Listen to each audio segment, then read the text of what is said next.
بسم اللہ الرحمن الرحیم۔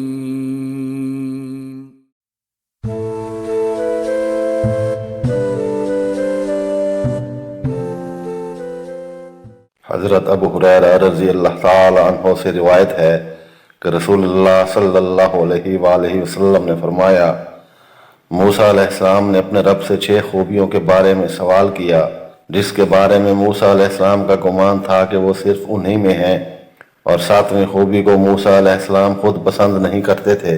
موسیٰ علیہ السلام نے کہا، یا اللہ، آپ کا کون سا بندہ سب سے زیادہ تقوی والا ہے؟ اللہ تعالیٰ نے فرمایا، جو مجھے یاد کرتا رہتا ہے، بھولتا نہیں۔ موسیٰ علیہ السلام نے فرمایا، آپ کا کون سا بندہ سب سے زیادہ ہدایت یافتہ ہے؟ اللہ عز و جل نے فرمایا، جو ہدایت کی پیروی کرتا ہے۔ موسیٰ علیہ السلام نے فرمایا، آپ کا کون سا بندہ سب سے زیادہ انصاف پسند ہے؟ اللہ رب العزت نے فرمایا، جو لوگوں کے لیے بھی وہی فیصلہ کرتا ہے جو خود اپنے لیے کرتا ہے۔ موسیٰ علیہ السلام نے فرمایا، آپ کا کون سا بندہ سب سے زیادہ علم والا ہے؟ اللہ عز و جل نے فرمایا، وہ شخص جو علم سے سیر نہیں ہوتا، لوگوں کے علم کو اپنے علم میں جمع کرتا رہتا ہے۔ موسیٰ علیہ السلام نے فرمایا، آپ کا کون سا بندہ سب سے زیادہ معزز ہے؟ اللہ رب العزت نے فرمایا، جو شخص قدرت رکھنے کے باوجود معاف کر دے۔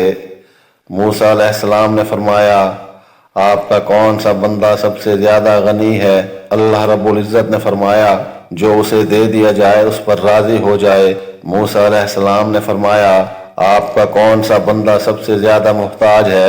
اللہ تعالیٰ نے فرمایا، جو شخص مالدار ہونے کے باوجود اسے اپنے لیے کم سمجھتا ہو۔ رسول اللہ صلی اللہ علیہ وآلہ وسلم نے فرمایا، غنی مال سے نہیں ہوتی، غنی اصل دل میں کشادہ کا ہونا ہے۔